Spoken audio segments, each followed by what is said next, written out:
Christopher Columbus here. I was born in 1451 CE in Genoa, Italy. I set out on 4 voyages via the seas to find a western path to Asia. My first voyage, I had 3 ships, the Nina, the Pinta, and the Santa Maria.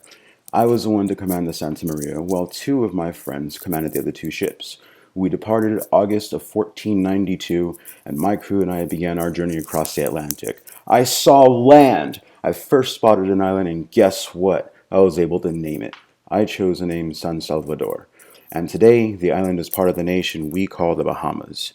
After that island, I swear I was in Asia. I wrote a letter to Louis de Santangel saying that the land was so large that I thought it could be China.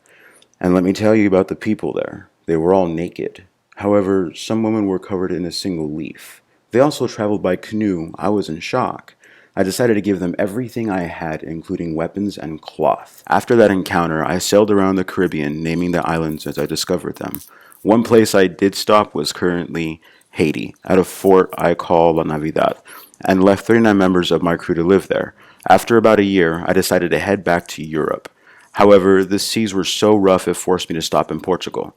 At the time I had stopped in Portugal, things were not good between them and Spain, again forcing me to stay for a while. I eventually got back with tobacco and some spices, making the Queen of Spain very happy. September of 1493 rolled around, and I decided it was time for my second voyage.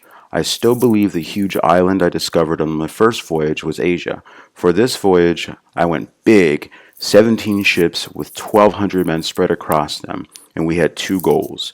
The first, to conquer the native peoples, and the second, to begin new settlements. Throughout November, I was in Lesser Antilles, discovering and exploring 15 new islands.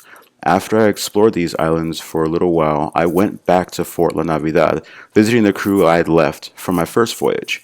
As I reached the island, I had suspected something bad was going on. I had realized Native Americans were now living there and had attacked and killed the settlers I had left. Being angry at the situation, I enslaved some of them, and even though I was told not to. I sent some to Europe, and the others I sent to find me gold. Even with all the enslaved people I had, I was largely unsuccessful at finding any gold. I will admit, I over-exaggerated about the amount of gold that had been available. Being upset at the gold situation, I traveled back to Spain 2 years later in 1495 with little gold to show. Third time's a charm, right? Left Spain in 1493 with 6 ships this time, investigating South America. I believe this was new land. After spending some time exploring this new land, I made the decision to return to govern my colonists at La Navidad. Here is when I had problems. I had done nothing wrong, and they replaced me with some guy named Francisco de Bobadilla. He took me as a prisoner on ship, and I got sent back to Spain. While I was a prisoner, I thought it'd be a good idea to write a letter to the nurse of Ferdinand, begging for reconsideration and pleading my case. I stated how I served them with such service and how I had a lot on my plate, describing my voyages to her and saying how these natives took my house. I was set free in Spain and instantly started planning my final outing. As I made my way on my fourth and final journey to the west, I had a strange feeling about it. My goal was to find the Strait of Malucca, which could be the way to the Spice Lands. I was right.